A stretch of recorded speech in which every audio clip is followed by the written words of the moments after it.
On Wednesday, Viktor Orban presented the Hungarian EU presidency program in the European Parliament. The Prime Minister stated that the situation in the EU is much more serious now than it was in 2011 when Hungary held the position. The country last held this position and it came to sound the alarm. Prime Minister also made proposals concerning economic competitiveness and migration, the details of which I will ask about now, as he is here in the studio. Prime Minister Viktor Orban. Good morning. Before discussing the content-related questions about the presidency program, let's talk about the debate itself, because it was interesting how you spoke about Europe, the tasks and challenges facing the Union. Thanks to those who joined the debate.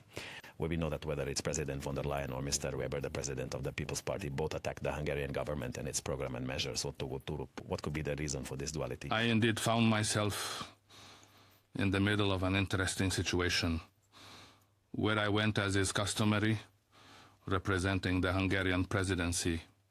We have a program. It has depth. It's a well thought out program. I think it reflects excellent professional work, and a very good team is working under the leadership of Minister János Bok. We put together a very high standard program, and moreover, we're not the only ones working on such programs. Meanwhile, the Draghi report also appeared, which means serious countries and people are dealing with Europe's issues. So we could have organized a pretty high standard debate about why the European economy is in trouble, why the Americans and Chinese are surpassing us, and what should be changed to become competitive again. European money, people's savings, end up in America because the European economy cannot utilize them properly. There's the issue with migrants, which we should have discussed. We have a problem with the green transition. European entrepreneurs are paying 2 to 3 times more for electricity than Americans, and for gasoline as well. We're paying a hefty price. How on earth can we compete like this? So, there was this issue that should have been discussed, and I was prepared for it. Instead, all those who gathered were in this furious state and didn't want to have a calm, rational discussion about the biggest challenges facing Europe, but rather a political brawl. Pushing and shoving, caucus chaos, whatever you want to call it, that's what they envisioned. And they came at us, then 10 more joined against one. Oh, that was rock and roll, absolute rock and roll. But what could be causing this? Because obviously there are political parties that you could say that's their job. But here, for instance, we have the head of the Commission, and the Commission is supposed to transcend European politics, to be above political fault lines. I was in a tough spot because, well, Hungarians are a polite, generous, well-mannered people. So when we're invited to such a debate and there's a topic, we'd like to talk about it. But if people come at you like this, there are 2 options. Either let it go over your head. I even considered just letting it all go over my head and focusing on the work at hand. So many came, and so aggressively, that I was worried that if we continued to act like gentlemen, they might think we're fools. So I decided we can't let ourselves be pushed around to stand up against it. We can't owe anyone anything. I thought they're responsible for this mess, as the saying goes. Jak as they treat you social, you treat them as everyone got what was coming to them, a few slaps, punches. They realized it there. I didn't hold back. I brought out all my arguments, knowledge, insights, and tried to defend Hungary. Now, this surely shocked everyone, I think, not just me, but the Hungarian viewers too, who have a completely different image of Europe. We thought there were intelligent people there. We thought that among the European Parliament members, yes, there are a few oddballs saying strange things, but they must surely represent some kind of European standard. In a Hungarian's mind, the European culture is a mark of quality. We often say bad things about Hungarian politicians, and I think many believe that the political debates in Europe must be on a higher level. Well, hell, everyone can see it was beneath even a low standard. Probably quite a few are under many influences. I was also in a kind of culture shock-like state watching them there, ignoring facts and filled with hate, disregarding why we're even there, ignoring Europe, ignoring European people, just hate, just attack. But I'm getting over it. Now I'm past it as well. So I've been able to think through what the point was of what happened there. And I tried to figure out the meaning from a Hungarian perspective, and I came to the conclusion that as long as we're not blinded by the incidents, the many insults and lies, it's quite clear what really happened. What happened is that the president of the European Commission and the leader of the European People's Party, Ursula von der Leyen and Mr. Manfred Weber, announced that they want to overthrow the Hungarian government. They announced that they need a different government, and they even named who should be part of this future, let's say, Brussels-controlled government, because the current nationalist, sovereign Hungarian government is not good for them. And they openly stated this. I suspected this was on their minds before. One doesn't need to be a Nobel laureate to figure this out, but for them to openly say this to Hungary and to the world, that instead of dealing with European matters, they want to overthrow the government of a member state and replace it with another one. This openness, the shamelessness of it is quite unusual. And they named these two... Who should she part of the new Hungarian government? They want to push forward the like Clara Dobrev applauding to the People's Party and the TISA party with Peter Magyar. They made it clear that this is the coalition whose formation or marriage happy mai akusetai. Bei kulet te lakstiche kurnis akuzo psuichakusiesitai happened right before our eyes. Von der Leyen acted as the priest or officiant, Manfred Weber was the witness, and the two involved parties made it clear that they are ready to fulfill what Brussels demands, which involves 4 serious matters, and they've accepted all 4. The first is that we will join the war with Ukraine, we'll supply weapons and provide them money from the Hungarian budget. It was clear they support the Brussels migration policy, they want to let in the migrants, the family protection, child protection laws have to be repealed, and finally, they have to get involved in the economic trade Cold War. This agreement came into being before our eyes, so Brussels wants to delegate future members into the Hungarian government, a socialist and a People's Party member, who will support the most important Brussels goals, which are precisely causing conflicts between Hungary and Brussels all the way through the sovereign Hungarian policy. Brussels will be our government, and we will resemble these gentlemen and ladies you can see there in the parliament. This is what it all meant. In light of this, how can or should we talk about real policy points? Because the Hungarian presidency does have proposals regarding the future of the Union, one of which is migration. Yes, but first of all, it needs to be made clear that we understand their plan. We saw this lovely little wedding ceremony, this Arrow contract signing, but hey, we are here too. This isn't going anywhere. Maybe they want this in Brussels, but Hungarians don't want this, and maybe they want to delegate a government here from the Hungarian Socialist or TISA-PAD, but Hungarians will have a say in this as well, and we won't just sit back and watch. That's why I had to step in, I had to speak up and make it clear that I understand there's a political concept here, but we are going to resist it.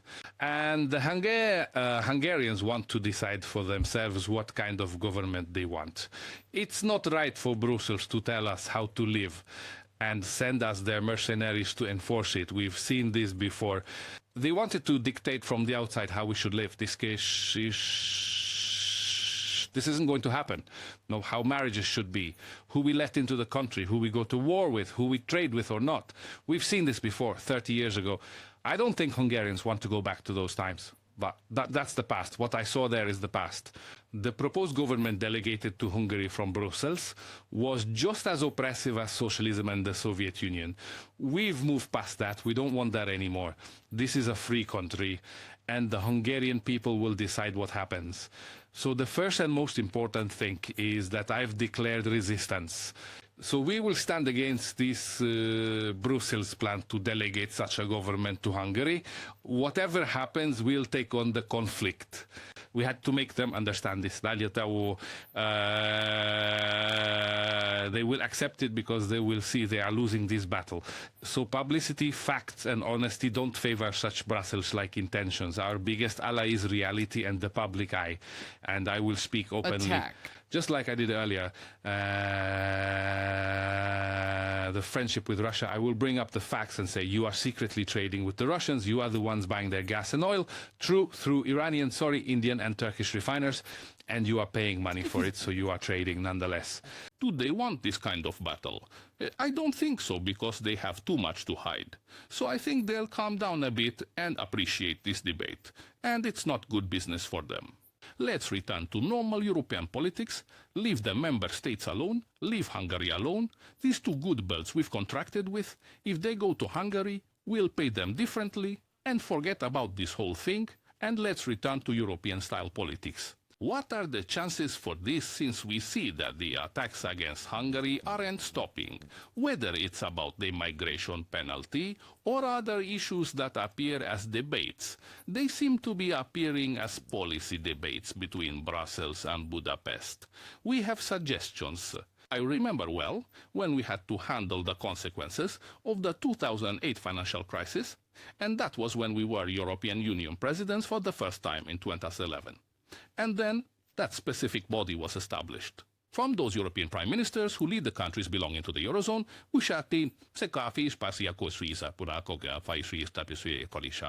and we said that the financial crisis can only be managed by dealing with the Eurozone, meaning addressing the common currency problem separately. A special body discusses it.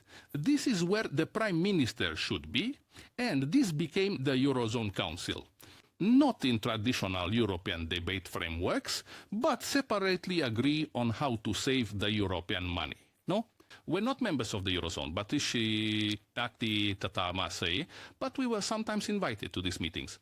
It's a very effective body. It existed first informally, then it was institutionalized, meaning we agreed on it, wrote it down, that such a body exists. And it has competencies. Now I suggest that we do the same here. Hungary suggests we do it. Let's do the same with the Schengen zone. There are countries that are members of the Schengen zone, which means the area of free movement without borders. And there are others that are not. And those who are members of the Schengen zone, who also need to defend Europe's external borders from the outside. These countries should meet at the highest level, first informally, then institutionalize it, and make decisions there. Not in the current European forums, because they're not effective. They don't work. The state of migration clearly shows the current system isn't working. But let the prime ministers affected by the Schengen system make decisions about border protection. How we don't let migrants in, how we should check them, how we should send them back if they enter illegally, and leave out the Commission and the whole complex structure, and let the affected prime ministers decide. That's my 2 cents. We need to bring Frontex under a board that is responsible for European border protection, and we will direct Frontex so that it's not just a tourism agency, as it is now, basically bringing people in. Migrants, but finally become an organization dealing with the protection of European external borders. That's the essence of our proposal. Yes, but is there any receptiveness for this? Or is there any point in discussing this, as long as there is no change in the Union's attitude towards migration? Because, as you have pointed out, those member states or politicians who stand up for strict border protection are being punished in some form. But meanwhile, the world is changing, because Europe is supposed to be a democracy, and people are not happy about what's happening. Governments are failing because of migration.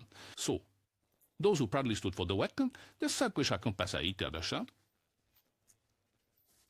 Welcome culture, saying welcome everyone, we'll solve it. Migration is a good thing, and decent people support migrants. Only bad people oppose it. This is changing. People in Europe have lost their sense of home. The previously safe streets are no longer safe. Women don't go out at night. Crime rates are increasing. They are threatened with high-profile terrorist acts. The financial burden of supporting migration is huge. Western Europeans don't view it well, seeing that while they work, they say they are not. They supposedly work in lower-paid jobs, and they work honestly for their wages. It's like someone who hears this gets about the same amount of money as a migrant who isn't working yet. That's the how it European seems. system won't tolerate this for long, which is why there is a turnaround. Chancellor Scholz, which is why I said welcome to the club, Chancellor. I'm pleased. Or the new French Minister of the Interior, who, well, I usually say strict things about migration, but he goes far beyond me. Or in the Netherlands. There the elections took place, and the anti-migration forces won. Those forces that were previously told, they were like horn devils. They gained the trust of the Dutch. So the whole of Europe is turning. It will take some time, and they will align with an anti-migration political line. The other suggestion made by the Hungarian presidency is about competitiveness, increasing competitiveness. More and more people agree on this issue, but the breakthrough points. Everyone sees those a bit differently, and often in the Union, we've experienced that everyone agrees on the problem, but not on the solution, and this will ultimately hinder action. What are the chances now of finding a unified way out of this competitiveness trap? Right now, the chances are slim, because the positions are very far apart. So Hungary needs to focus on itself rather than Europe, even though we hold the presidency. The truth is, I've been focusing solely on the issues of the Hungarian economy for weeks now. I see. This is the European Union's Brussels Intifada. An attempt at crucifixion that was a detour, because we need to focus on ourselves and the Hungarian economy. And we've put it together, no matter what Europe does, we've put together an action plan, the first major action plan to give new momentum to the Hungarian economy. I worked all afternoon with the head of the economic cabinet yesterday. And now, concrete measures are taking shape. So we're going to give huge momentum. The Hungarian economy, right? No matter what Europe says, we maintain economic neutrality. So from both the West and the East, we only accept what is good for the Hungarians and reject what is against our interests. So we have the philosophical basis for what we're doing. This economic neutrality will result in economic growth of between 3 and 6%. We won't see this yet this quarter, or even in the fourth quarter, as growth will be around 1 to 2%, but in the first quarter of next year, that's 2025, we'll gain huge momentum. We've highlighted 3 major intervention points. The first is affordable housing. Now that's what we need to focus on. Leave European matters aside for now. We've settled those. Now focus on our own lives. Affordable housing. Oh, here we're waiting, for Budapest to finally say something, because the biggest problem is right in Budapest. But they don't seem to be occupied with this. But we have ready plans. We're open to negotiations. So from building colleges to providing young people with affordable housing, even supporting their renting, we have ready concepts that are in good shape. Also, we will continue to support village housing and house constructions in the Hungarian village program using the savings people have accumulated. Now, these savings cannot currently be used for creating affordable housing due to bureaucratic obstacles, which we intend to remove. This will allow individuals to utilize their funds for purposes such as home renovations. So there will be a housing boom. Secondly, negotiations are going well with the unions.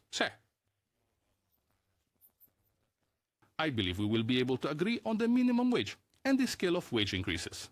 Ultimately, it's up to them to decide. I don't think it's unrealistic to reiterate that our goal is for the average salary in Hungary to be 1 million forints. In addition, we're introducing job loans. There are student loans for young learners. Now there will be starter loans for young workers too. We are providing a career starting loan, which is also nearly set. Our third major intervention, our action plan, concerns small entrepreneurs. These entrepreneurs have been battered by inflation, war, sanctions, and COVID. There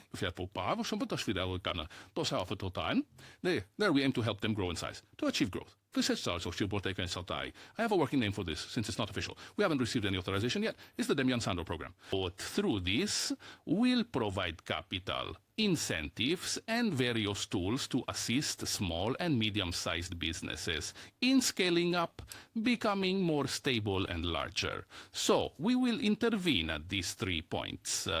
With the Demjan Sandor Small Business Program, income improvements, job loans, higher minimum wages, and affordable housing support and measures.